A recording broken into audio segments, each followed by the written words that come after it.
one thing I liked about Silent Hill 2 is James just sticks his arm into a bunch of there's a things, hole?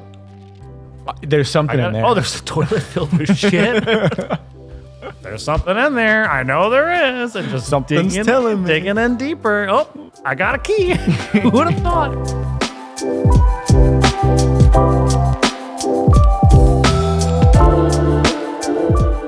Hello, everybody. Happy Friday. It's GameSpot After Dark, the show that closes out your perfectly normal average week that we have all had. I am your host, Jean-Luc, doing just fine. You act like feeling something happened. normal. Nothing happened. That's what I'm saying. Nothing happened. It was a perfectly normal week. My head's in the sand. What could happen, Yeah, exactly. The tide's coming in. Who can say? Jake Decker, how are you doing? Hanging in there. Okay. Kurt Another Navina. day. I am doing great. Great. I'm thinking about pizza. You were thinking about pizza. Yeah. Where are you going to Which go? is a very brave. I mean, you can't eat pizza today because you're wearing that. No, I can't. Yeah.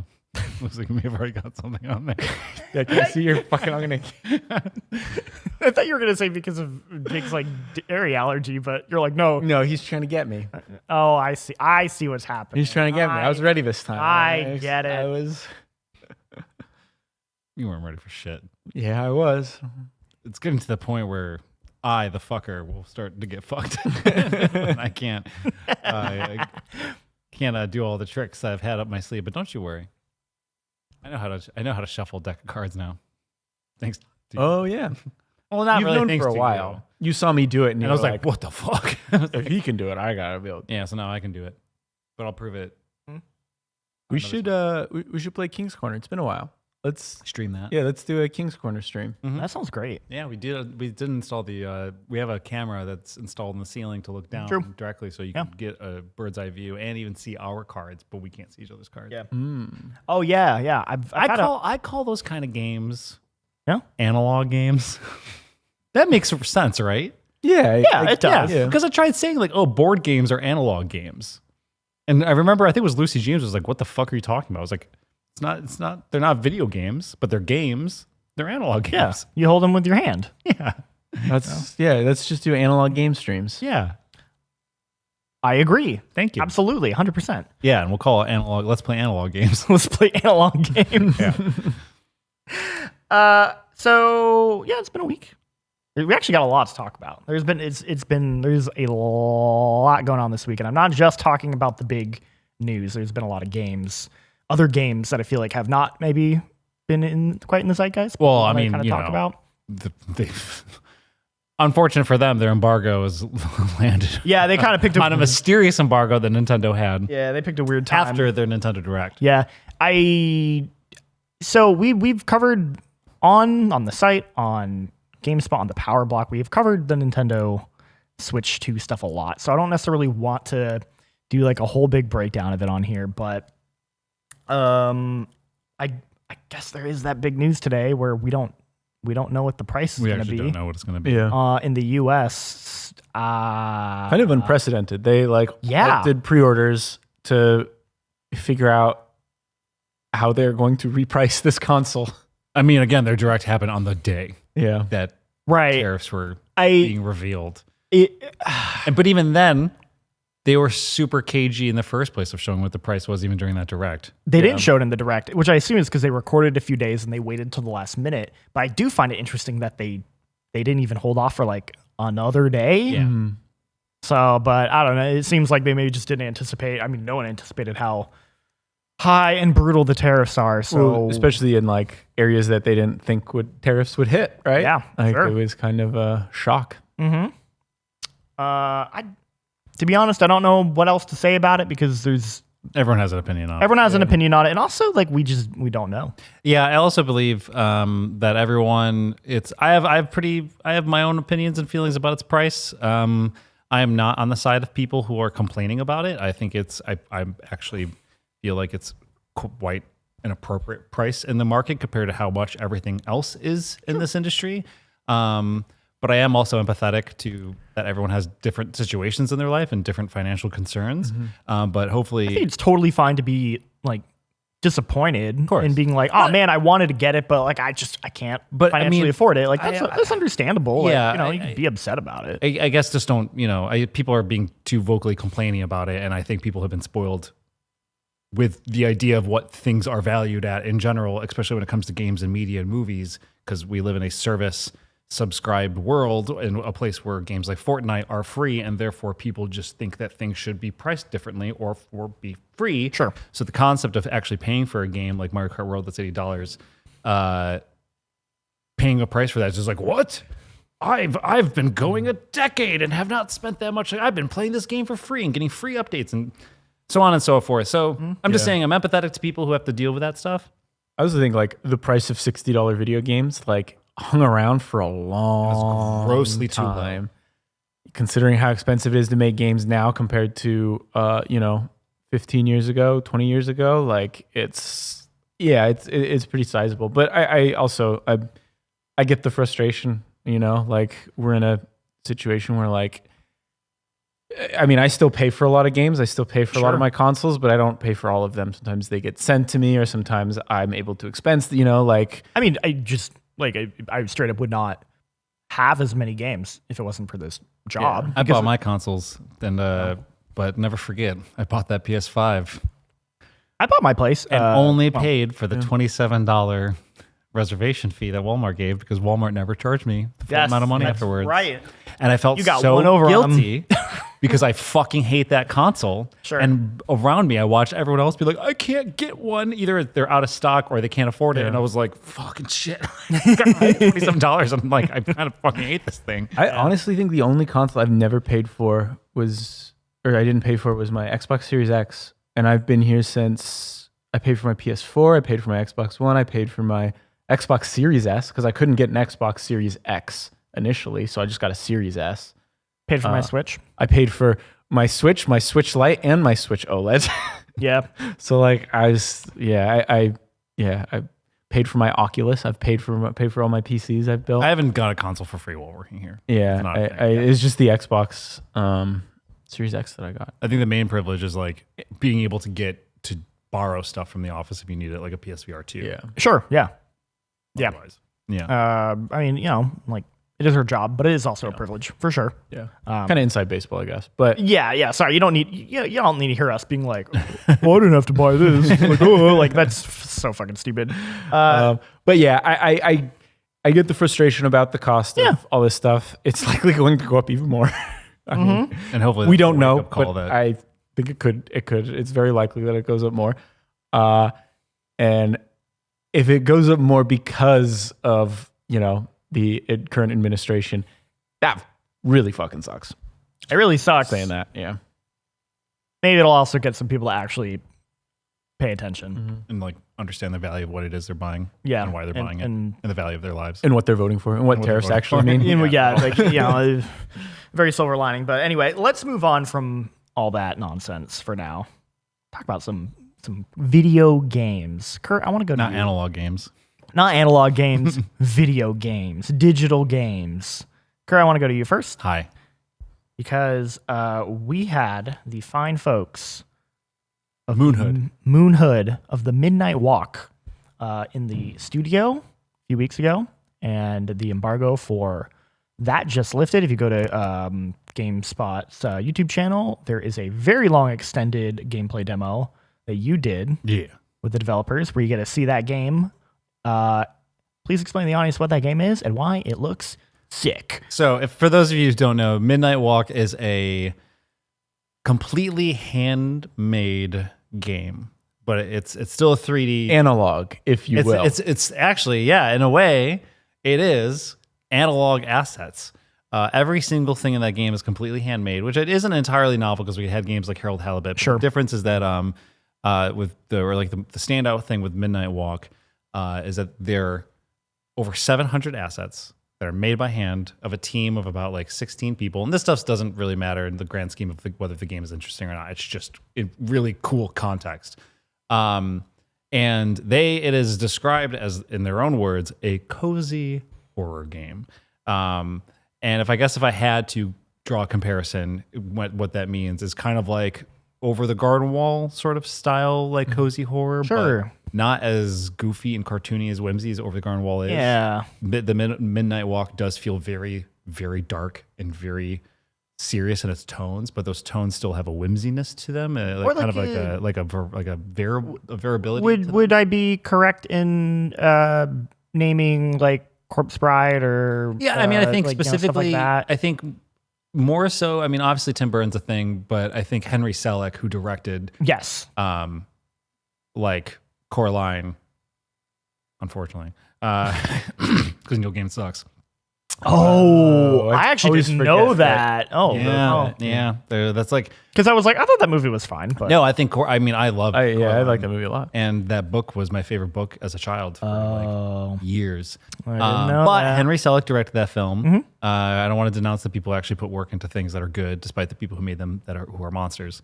But Henry Selick also was the director of Night Before Christmas, was the director of James and the Giant Peach, and did Monkey Bone, which is like half stop motion and then half live action with Brendan Fraser. Oh, I love James and the Giant Peach. That one, to me, is like, it's so creepy. Of course, right, is a Tim Burton joint through and through. Sure, but no, I think if like that's the easiest, like it's like dark child, like not a child, it's like dark cartoony world. But the Midnight Walk, you play as this.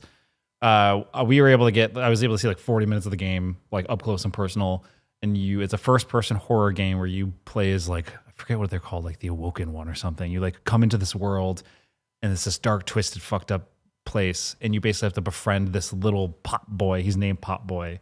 And he lights fires around this world and allows you to kind of understand what's going on. It's very fairy tale heavy, very dark fairy tale. But the game was terrifying. Like we were playing it here and I was like, it has just such like a dark, intense mood and vibe to it, despite being like completely handmade and really whimsy and in that way. But anyways, I can't wait for this game. I adore these artists and these developers who've been working on. I mean, Klaus, the CEO of the company, has been in this industry for ages, and I've always been kind of in love with his style ever since Stick It to the Man. Even though like that game's really goofy, it's like his style has been all the way through. And they did Lost in Random, which I think is also a really unique, interesting, weird kind of like trip AA game that like has the same sort of art style, the same sort of fairy tale darkness, but like combines a really unique idea of combat and like rolling the dice in the middle of combat, which then like determines the weapons you can use in certain moments. It's really cool. And the Midnight Walk just seems like another extension of that, but this time they're under a new studio that they started, Moonhood. It's sick. It's cool. It's spooky. It's also completely playable in PSVR 2.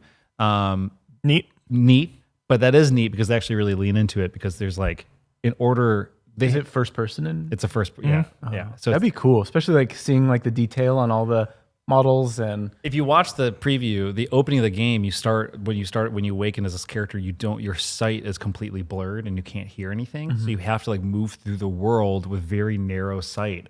And so that like forces you to like get up to the wall and you can see the fingerprints of like the stuff these people actually created. So like they really lean into this, like making this world feel like tactile and actually like handmade.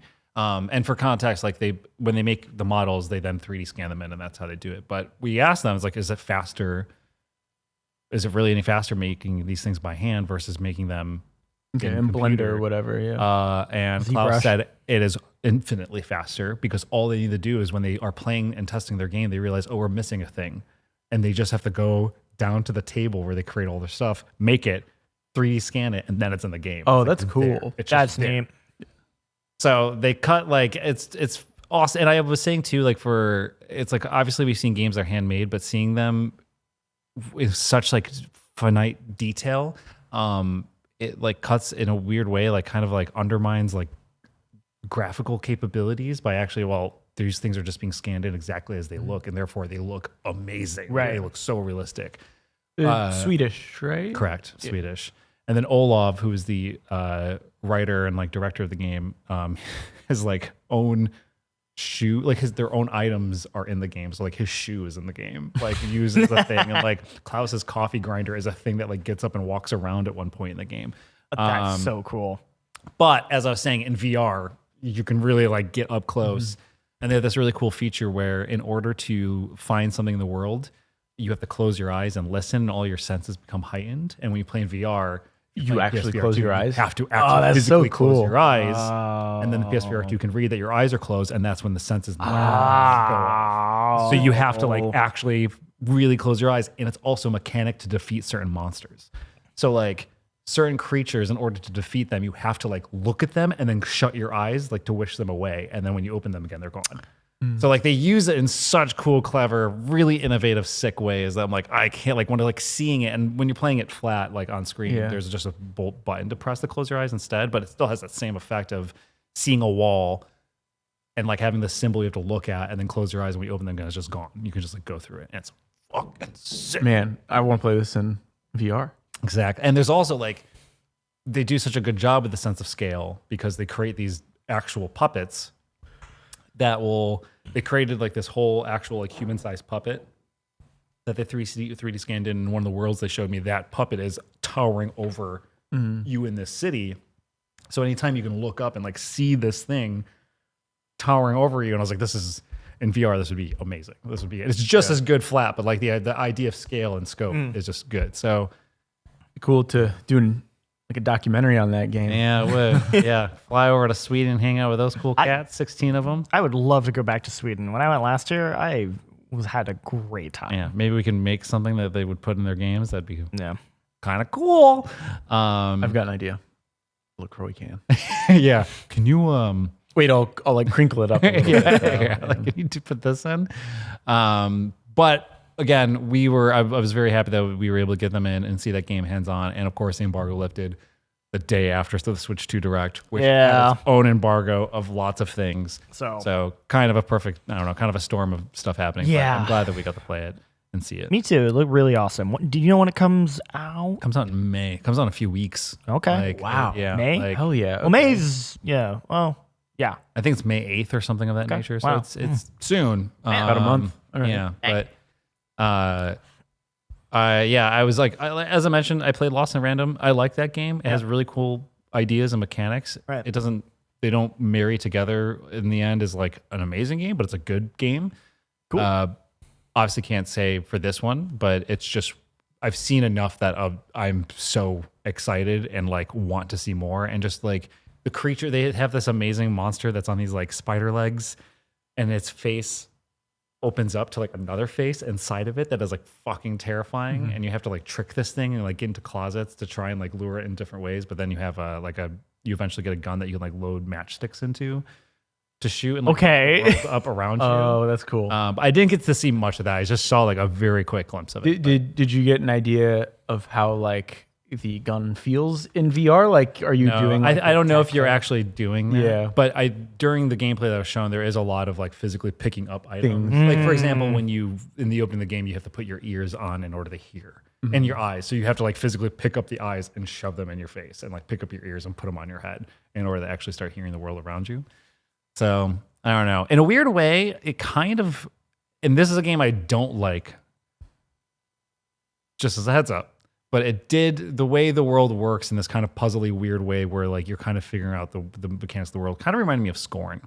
How like you're really interacting with the world, which is a cool part of Scorn, the way like that you were like constantly shoving your hands into stuff.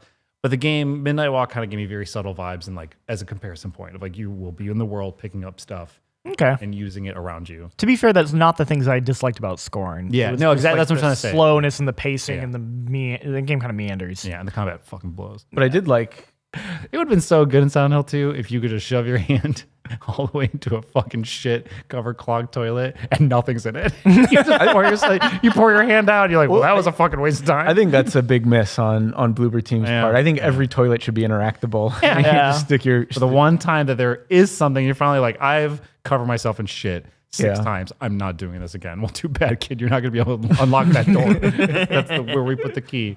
Somebody ate the key, and that's where I'm going. So you better figure that out. Is that what the lore is behind that? What? Did like one of the monsters like eat a key? Shit. Yeah, I guess so. And leave it in the Monster's toilet? like, I gotta go. It's like, I'm sick of waiting for James. I gotta shit now. I don't shit now when I miss him. I gotta make sure I'm then hiding in a corner for him. 2 hours later. oh no, the key. I was supposed to keep that. Like, damn. I'm not digging through there. Yeah, I'm not getting it. It's on you. He'll never find it. Who And would no put one their would, hand? Yeah, no one would do that anyway. It's so fucked up to do that. Not James. He sees a hole. His fist is going in it. Yep. That's going to be the beginning of this episode. He's gonna dig for whatever he can find. I mean, he's got nothing else going on in his life. He's got to find purpose in something. It's true. If only we could all be so lucky just to find a purpose. I mean, it was very polite of him to be like, clogged toilet, don't have a plunger. I'll take care of it. Don't worry, I got it. This is my favorite job. I do it for free. yeah, literally for nothing. Anyway, so yeah, Midnight Walk. Yeah, Midnight Walk. Game that looks cool. We'll see how it is when it actually comes out. Excited about it. Speaking of other games whose embargo lifted that day, the day of the Switch 2 reveal, Croc. Oh, wait, really? Yes, Legend of the Gobos. Wait, what? The remaster of Croc. I thought that was announced, but I didn't know it was like out. Yeah, it came out on the day of the Switch 2. Had no idea. I'm learning about this on the stream. All right. Yeah, I've been playing it. Oh, what? Okay. I'm also learning this in the stream. What secrets do you keep? Who knows? We'll find out. So, for those who don't know, Croc is a PS1 mascot game, kind of in the vein of a Spyro and a Crash, although it came out before Spyro. Mm-hmm. So clearly didn't leave the same splash. No. I never played it as a kid because I didn't own a PlayStation. I remember seeing the cover of it, but I think never played it me either. too, but I never played it. So I've never played it. So I have no nostalgia for it. So there's kind of my perspective coming in, and then there's my wife's perspective, who did play it as a kid and really loved it. So she was this and Shrek are my favorite games. Yes. As a child. No, I mean she's like, let's go. I'm excited to play it. And Croc just moved at the speed of light, sliding around. Silence. He moves. Okay. He moves like Does a he move like a PlayStation. croc? He moves like a PlayStation 1 character. Does he do the death spin or whatever it is that crocodiles do? You know? No, he does. Yeah, There's a sick move though, where you hit like one of the bumpers and he'll do a spin to because like the camera will rotate. Because in the original version, you didn't have camera controls. You don't really need to do the move on the remaster because you have camera controls. But he does this sick like juke where he like jumps and does like a 180 like dive spin, and you're like, damn, Croc, that was a sick move. That's kind of it. Does he talk or have a voice? No. Well, although he does. What sounds does he make when he gets hurt? He's like, I don't know. He does make this one sound when you go to a new world, like a fairy kind of like squishes and squashes him, and he teleports away, and he makes like a little sound. Okay. That's what James does when he puts his.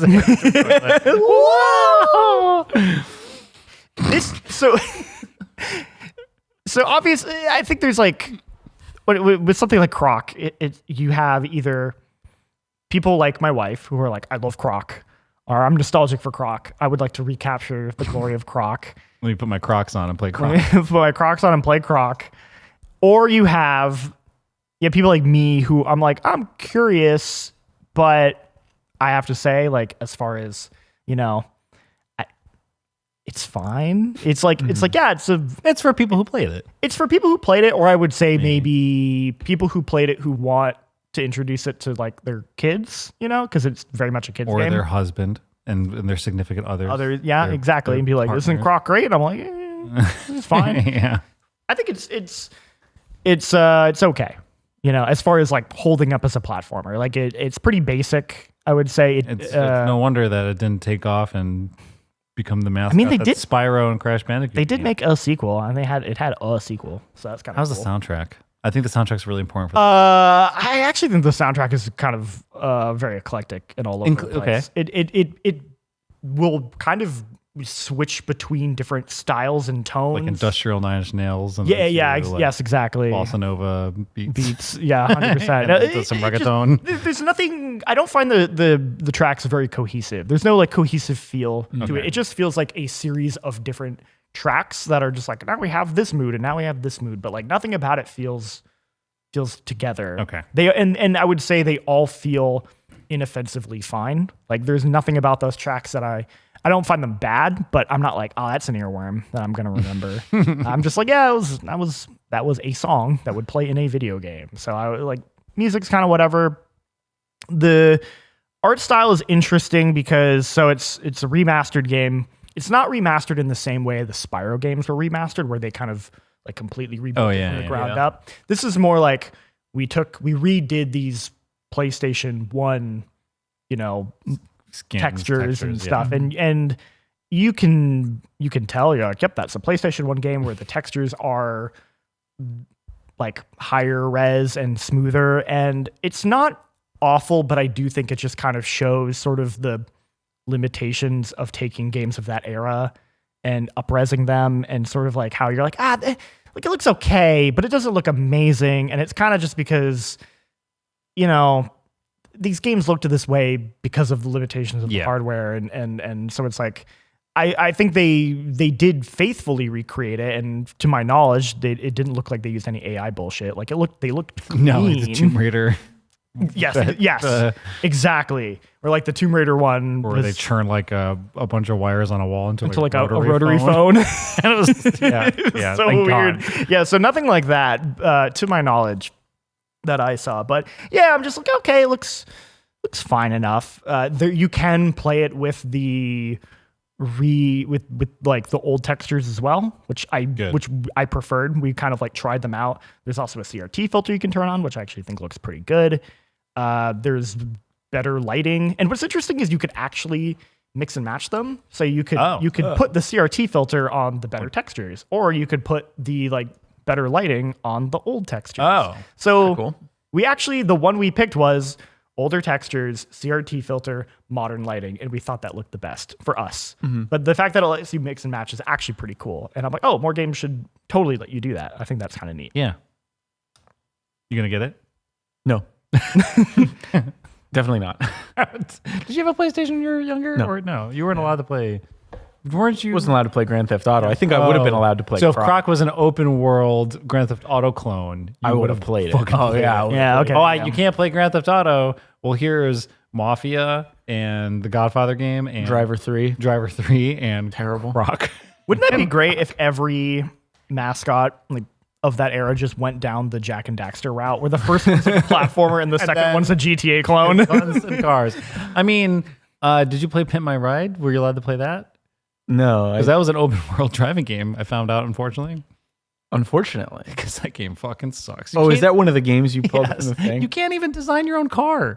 Really? You drive around. Wait, you can't design your own car and Pimp My Ride? You drive around to like checkpoints, and when you get to that checkpoint, you like pick one of three options for a thing. Like you can make your rims one of these three options, and then you drive to the other checkpoints. Like you can put either the first one I had was the first like person you fixed their car was a fashion designer and clothes maker. No, they were. So are you pimping their rides? Yeah.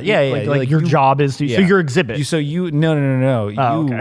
Exhibit like calls you and he's like, hey. Exhibit was too busy in NFL Street too. Yeah, got it. It's like, hey, welcome to Pimp City. I'm not joking. It's like, take your car and go pimp. Exhibit, that means something different. Yeah.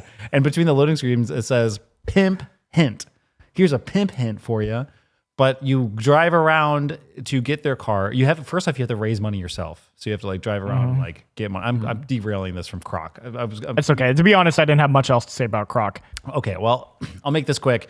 You drive around, you get money by like ghost riding your car. So like you'll go to a spot and you'll get out of your car and then you like do a mini game dance thing, and then people give you money for your dance being good. But you can also get money by just crashing into whatever you want. So you just like crash into cars and you get money for it. Cool. But then once you actually you should be able to like steal their parts to pimp out your car. But it's an open world. So once you get the money to pimp someone else's car, you then take it.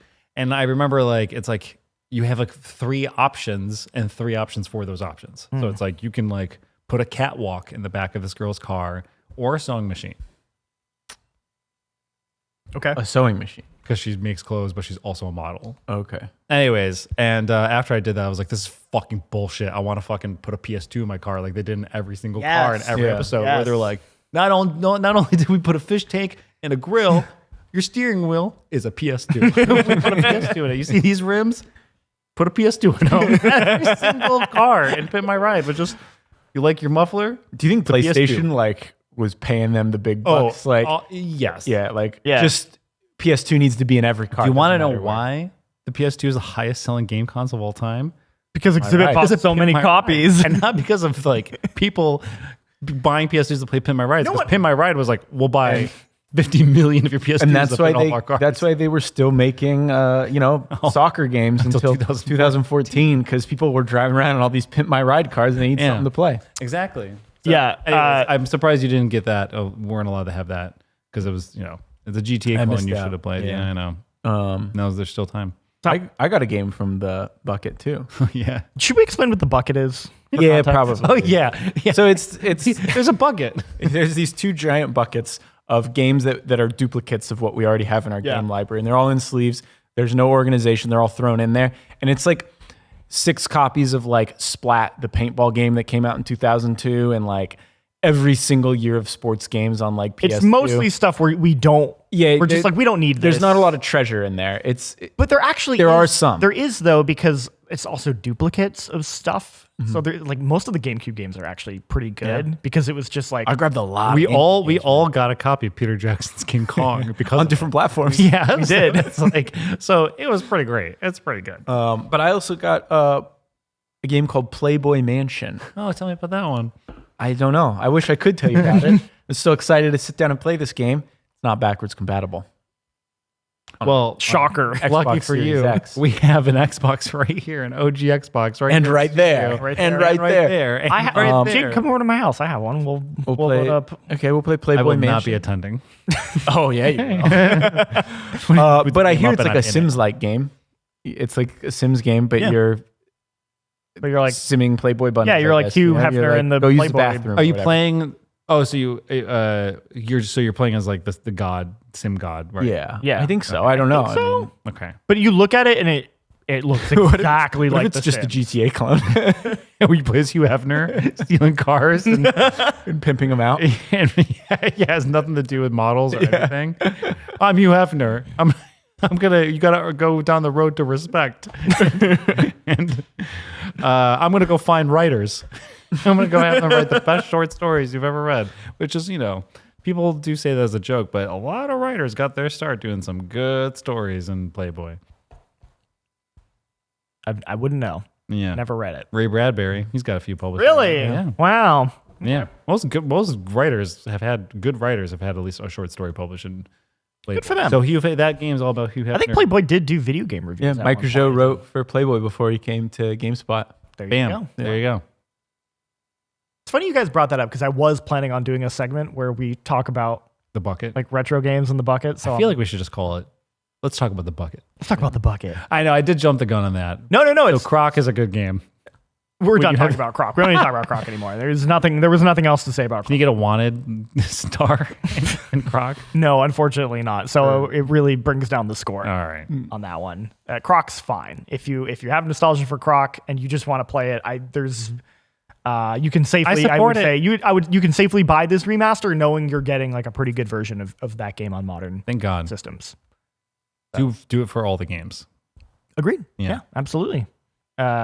Anyway, going back to the bucket, since you guys brought it up, because I was gonna bring up, I played 2 retro games, and I figured I would pick one and save the other. But since we're talking about the bucket, I'll go with my bucket game, which is King Kong, Peter Jackson's King Kong, Well, you both have been game. playing. Which I'm all I think it makes sense to Yeah. talk about. So there's Wait, I think Rich is coming in with the bucket. with the bucket.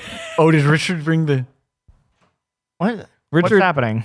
Richard Lee's coming in with the bucket. The bucket. wheeling the Okay. bucket out, and that's only half of it. Apologies to one the audio listeners. We'll keep this short for you all, but there is a massive, massive bucket filled with how many?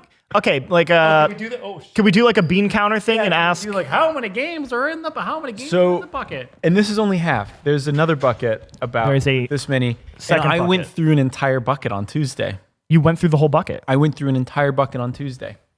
You looked through every game in that bucket. Yeah. How many games do you think are in the bucket? I feel like I at least went through like 600. You want to see all these? But here, should I just dig in and see what I get? Pick a random game from the bucket. Hopefully, it's. What do you got? I got.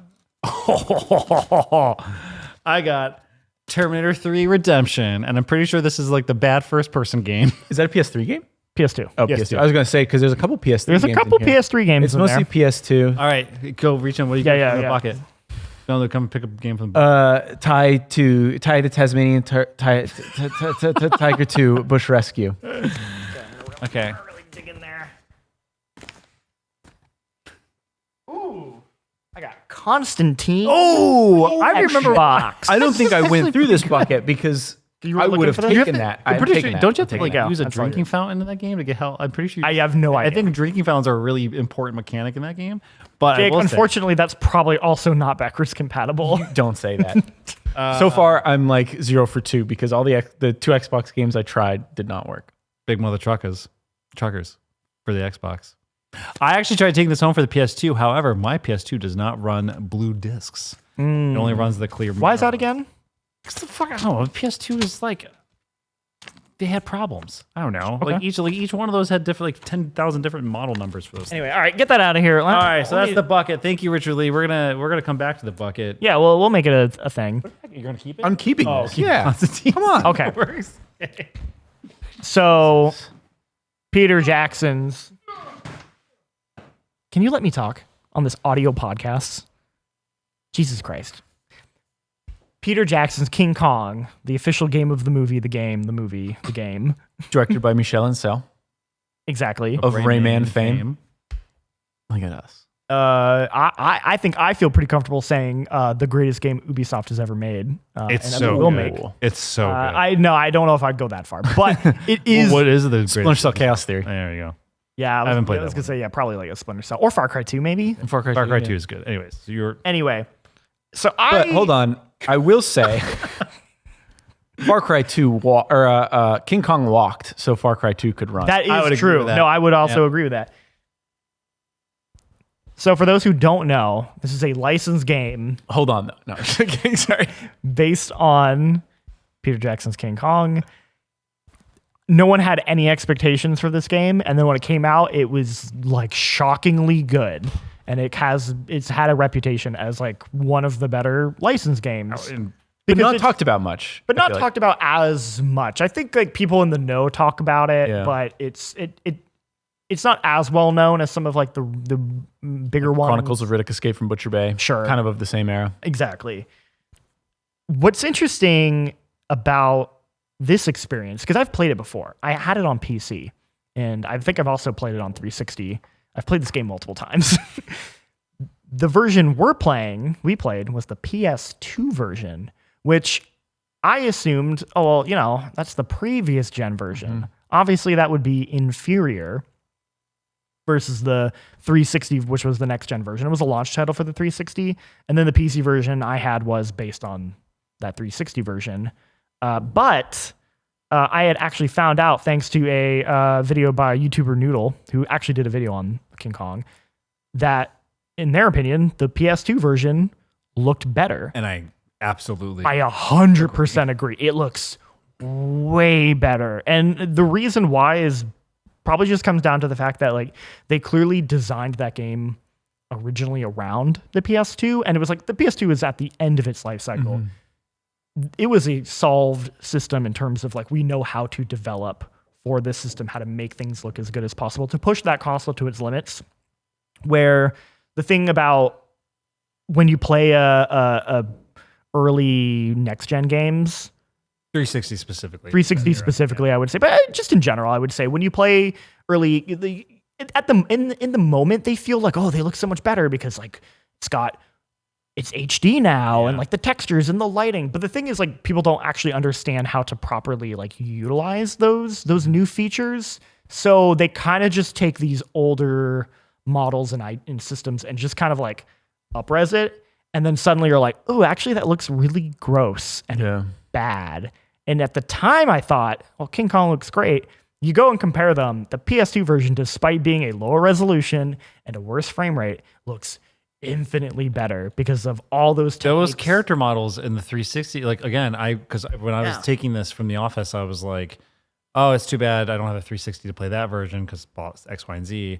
And Jean-Luc, that was like, I don't know. I think the PS2 one is better. It is. Like after actually watching the comparison video, the character models of the 360 one, the game still looks good, but the character models compared to those look like fleshy. Or Yeah. they lost Like weird all lighting. Yeah, they and- lost all character shape and style. Well, Like, because- weirdly, the PS2 one looks more like the actors than Even though the 361. 361, they clearly took a photo of their face Yeah. that they didn't with because it was like artistic intent versus just like hyper realistic with Yeah. like dynamic lighting, but like Yeah. we don't understand how to actually utilize it properly, and it looks like gross. It's also like playing it on the PS2. I have a retro tank which lets me upscale it into HDMI and play it on like my TV. That game actually has 16:9 support. Yeah, no, it's by default. Well, so by default it'll be 4:3 letterboxed. It'll play. It Oh, that way. right, correct. Yeah, But you can then switch it to either proper 4:3 if you don't want the letterbox, or you can actually play it in 16:9 and it like stretches the whole thing. But because I'm playing it on a modern TV with my upscaler, I could actually like get it to be proper 16:9. So I was playing that game upscaled on my 4K TV and it looked shockingly good. Like my wife came in and I'm like, yeah, like this is like a PS2 game. She's like, what the fuck? That looks way too good to be a PS2 game. Like that's insane. I think how good it looks. we do need to talk about why it's so special. It's because Sure, outside than just like it's that. Meanwhile, I am playing on a CRT on a tiny. I bet that and looks it incredible. Fucking awesome. To be fair, I also have a CRT, but the color on it is all of fucked course. up. Yeah, So yeah. I just But to Jake's point, why does this game matter? why is this game great? So basically, it's split into two different sections. One section, some sections he plays King Kong. Those sections are okay. They're kind of they drag a little bit. It's like a beat 'em up where you're. I'll also say it's but very, you it's, grab the Yeah. T-Rexes and That's pretty break cool. their it's very jaws, and on that's always rails. It the is. King Kong segments. Yeah. The majority of the game, though, is you're playing as the brutalist himself, fun. Adrian Brody. Adrian Brody, who, by the way, all of the actors like do voice lines in the game and actually sound like they're giving a shit, which is like very rare. I feel like usually, Him especially. It was like Yeah. it's like well, him, like Jack Black, like Yeah. all of them, I was like, they sound like they're trying, Yeah. in a way that like usually they do Yeah. not. It's crazy. They got Adrian Brody to read off lines for video games. Yeah, and his lines are like 4 magazines on backup, yeah. I mean that's about it. But, but it's pretty good though. yeah. But I think the thing that stuck with me as a kid when I played this was the lack of UI, but it's not just, it doesn't feel like it's just for an aesthetic reason. There are mechanical reasons Yes. for the lack of UI that tie into like how you play the game. Like you just talked about like Adrian Brody saying 4 magazines on backup. Yeah. But since there's no AI, there's like literally a button you press where Adrian Brody will just, Count his bullets. yeah. But what I also love is that you don't actually know how many specific bullets. Yeah, he doesn't- only in the handgun is the only one where he's like, I have 4 bullets. He'll left. say it with the shotgun when you get down to the last mag. But for like a Tommy gun, it's just like, I think I need to reload. So like Yes. there's like, you think, and even then you can still fire off like 5 more rounds. or if you have enough magazines to be fine, he'll just be like, I got enough. Yeah, he's like, I'm good. he's like, I'm good. But you're like, okay, I don't know what exactly that means, but Yeah. like, I trust you. It's a first person shooter where, like you said, there's no UI to it, so it's all contextual. You know, like you don't even have a crosshair. Yeah. But you don't need it because like the game is designed around that. And I don't know, it's like it's hard to describe because I would say like now maybe it doesn't feel as special because there have been games that have kind of like built on it, like Far Cry and other kind of survival games, but the game's rhythm is essentially like you going through these levels where you'll be in these you'll get to these open areas where you have like dinosaurs, like velociraptors, and you have like the giant centipedes and all the weird gross things from Skull Island, and you have to like do these little like puzzle combat arenas They're so tight. where you are, you'll have limited ammo, you'll have spears, That you have to pick up in the environment. you have to pick up in the You environment. can't create like a and you can Inventory of them. stab with them, but they actually don't do much damage. But you do a lot of damage if you throw them. But then if you throw them, or you can trick them by getting insects in the world, stabbing those, and then like luring them away. So or you setting can, fires by like you can like run away from combat, or you can lure them into a brush, and then you can light your spear on fire, and then you can throw it in. So there's all these like surprisingly complex dynamic systems that even for that time was like On a PS2. on a PS2, you're like, that feels very modern in a way that like games just kind of didn't do that level of reactivity back then. And that's And kind I of, would argue that we have lost in a lot of I would games agree. today. Well, that's why I think, like you said, it's kind of a spiritual success, or it started what Far Cry 2 then like ran with, because Far Cry 2 built its And then entire Far game Cry 3 around. was like, nah. Exactly. Yes. Far Cry 2 built itself around everything is like within the world. You have to like physically pull out your map. Fire is dynamic and just all these sort of systems playing with each other, and like they were doing it with this license game that they did not need to go this hard for. But it's just such a like brilliant example of what happens when you take something that like seemingly could have just been like, whatever, but like they gave it to like veteran game developers who actually said like, hey, let's take the time to do something interesting with it. And I believe Peter Jackson himself encouraged that, like was like, hey, we should do something like cool with it, because he saw video games as like more than just like whatever. Like You do it with a New license Zealand tie-in. accent though. No. What? Come on. Let's do something interesting. I can't. Do that. That was pretty That good. was like kind of Scottish, I feel like. Yeah. They kind of all blend in at a certain point. But yeah, it's a cool rules. game. It rules. You should play it if you can. I mean, even if you, is it backwards compatible on the 360? Don't know. Didn't see a copy of it on Xbox. Otherwise, I would have tried. Probably not, I'm assuming. All I know is that there's I would say even if like you end up playing that version, it's like the gameplay is still amazing. It's still worth playing. But it's my first time playing it all the way through. I've only, because I didn't have consoles at that time and certain games, so I only played it at like kiosks sort of thing on the 360. Yes, I remember that. Yeah, at a friend's house for a short period of time, and like that was it. But it always stuck with me. Like that's that game where like you have no idea how much ammo you have. You're kind of like improvising on the fly. And now playing it now as an adult, man, where have I gone? Anyways, there's a tightness to the beat moment of where you're constantly thinking on your toes, and it's like, you might have a gun that has like 2 magazines left, but then there's a crate that you might shoot, and it might have a gun that can help you more in that situation, or you might be fucked and be using spears. It's just, I don't know. It's very tight. That's the best way I can explain it. It's like this very tight experience. It feels so good. Yeah, tight, feels ahead of its time. Yeah. Is also like a shockingly decent like adaptation of that story, I would say. Like it takes the story from the movie, but like retells it in a way that works for the video game while still being that story. Like it basically takes that scene when everyone's separated and is like fighting in that pit against all those insects. And then it's just like, that scene is so intense. and so dramatic. It's a lot. And they basically made a game out of that scene. Yes, it's for 4 hours, it's 5 hours. great. Yeah. So highly recommend that if you can find a way to play that somehow. I will save my other retro game for next week, because I want to take the time for this to talk about segment that. known as The Bucket. The bucket. Except this one I didn't get out of the bucket. Doesn't matter. But You don't need to. You didn't need to say that. Yeah, no, okay. just- Now you just Could've ruined the pretended. lure. All right. I got out of the bucket. I will also save I will just say right now, I have watched 2 episodes of the Devil May Cry show. Oh, I think you're going to say Sopranos. Nope. So I was like, We all know I don't need to watch that anymore, because I've played Road to Respect. Road to Respect. There's no reason. But I will save my full thoughts until I finished it. But so far, I am enjoying it. This is the show with the Y2K Limp Bizkit Evanescence music. Yes, right? I haven't heard the Evanescence song yet, but they do play "Rollin'" as the intro every time, and it's great. It's good. It's very, very silly. But I do want to go to you, Jake, because you were telling me you've been playing a game that I've actually never heard of. I don't know what this is. Oh, is this? Yep. Look Outside. Yeah. So this is a 2D cosmic horror RPG. Okay. Cool. However, it's structured like Stardew Valley in a way.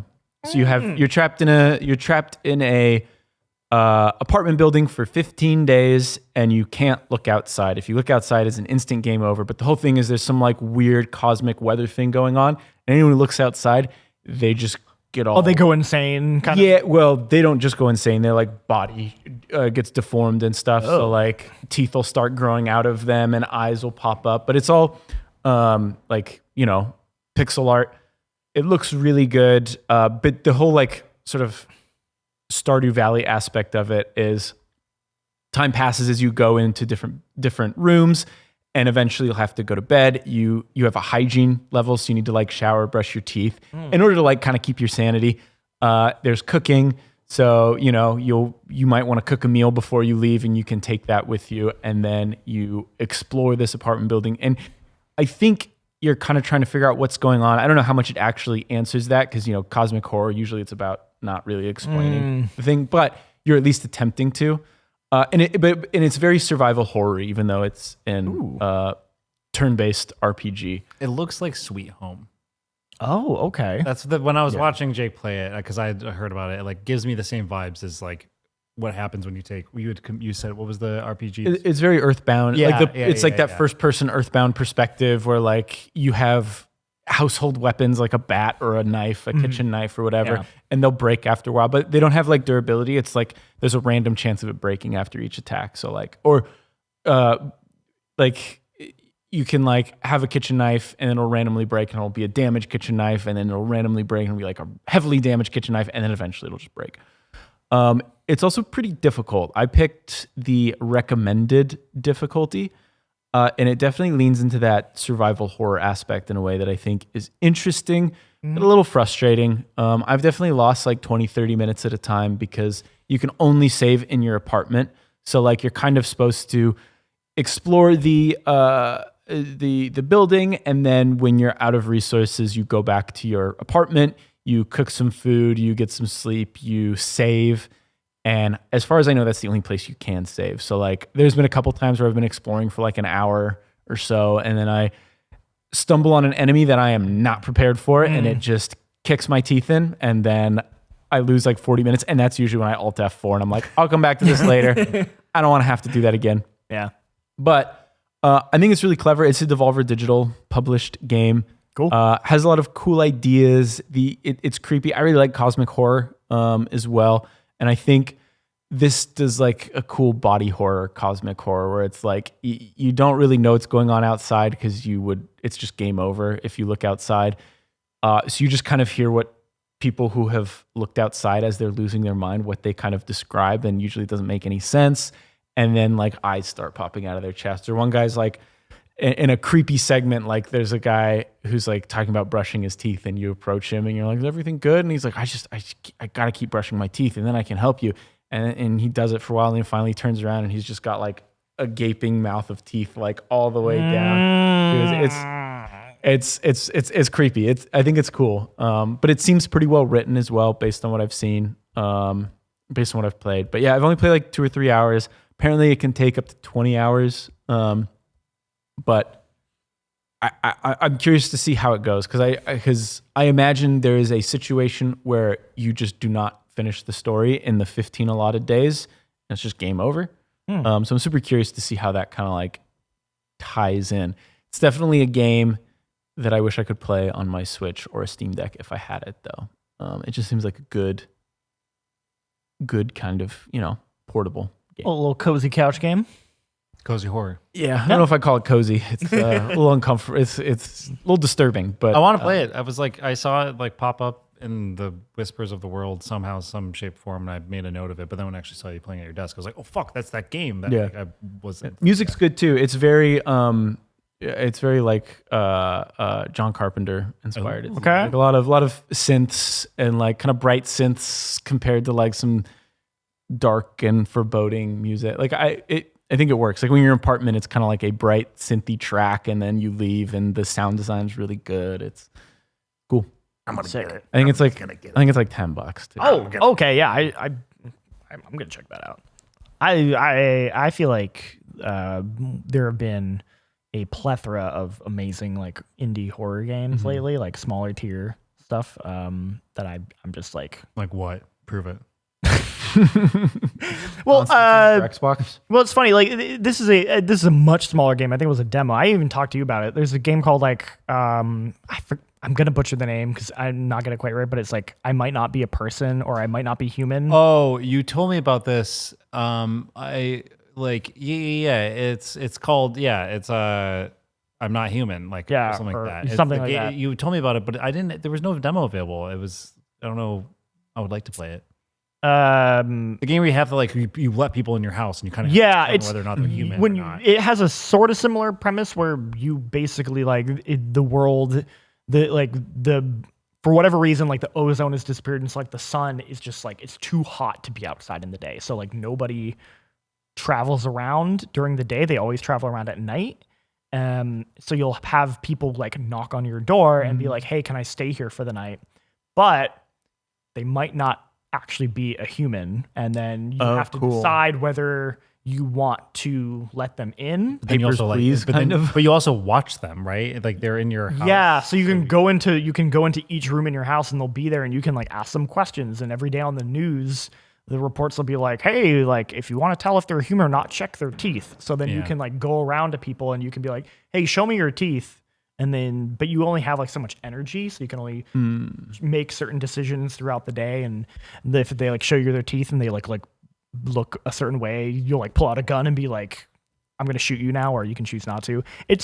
That's a game that I think is a little more of like a concept that they're kind of working on building out, but it's a super cool idea. And I feel like you're getting a lot of innovation and like interesting ideas in that space. As long as they're just not copying existing genres or things. Yeah. I'm trying to actually, because there's a constant struggle that I'm having trying to find games, even music. I have this, like, I feel like we live in this like era of imitation in a way where it's like, we're not getting the stuff that we want. So therefore we're starting to create things that remind us of the things that we wish we had more of. Yeah. I feel like indie music is suffering the same problem where I hear so much music where I'm like, I know exactly what album you listen to make this album. Right. I get it. You like My Bloody Valentine. Like, I understand. Totally. It's funny. You mentioned Papers, Please. And while I think the game I Might Not Be Human is different enough. It does Papers, look different Please, enough. Yeah. There is another game I saw that is very much just, hey, it's Papers, Please. And it's you're a person at the door of this apartment complex.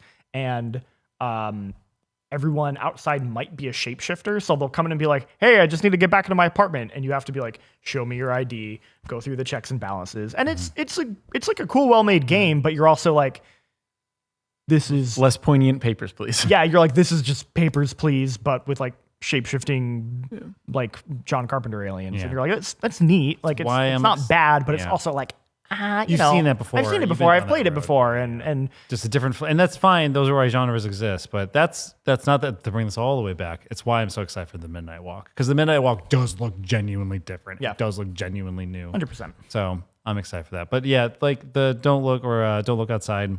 Look outside. Look outside. You're Look not outside. supposed to look outside, but the game is Called Look Outside. Like I think that game, like that looks like a game that would be on my alley. But again, it's like when I saw it, I was like, oh, this reminds me a lot of Sweet Home, a horror RPG game on the NES. Yeah. Same sort of deal, top down, go through a world, have an enemy encounter, first person, googly, messy mush of worms. You fight like a mound of worms in Sweet Home. But I do want to play it for $10. Come on, I can do that. You fight a lot of rats too. I'm not sure. Well, Anifall had.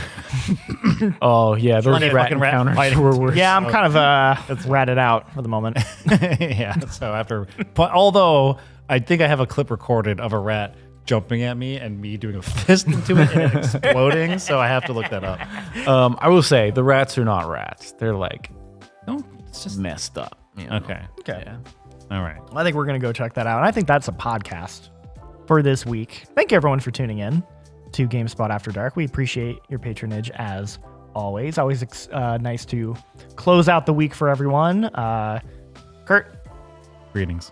thanks for being here. Thank you for inviting me. Thank you for allowing me to be back. Jake, we'll have to find out if you can play Constantine next week. Yeah, do you I'm think gonna we figure can out do tonight. Yeah? That doesn't count. I know. Yeah, that was. I didn't even touch That you. was I didn't even touch you.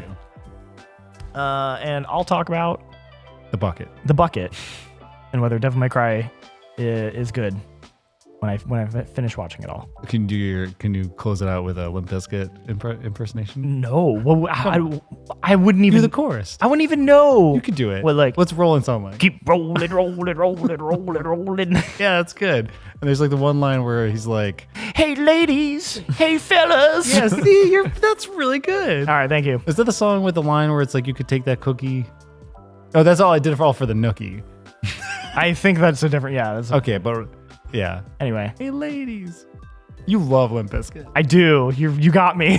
Fred Durst, your favorite director.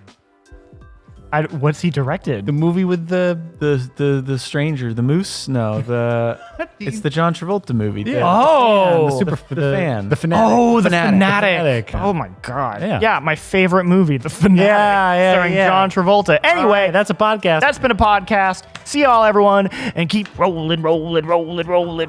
Chicken. Rolling. enchilada.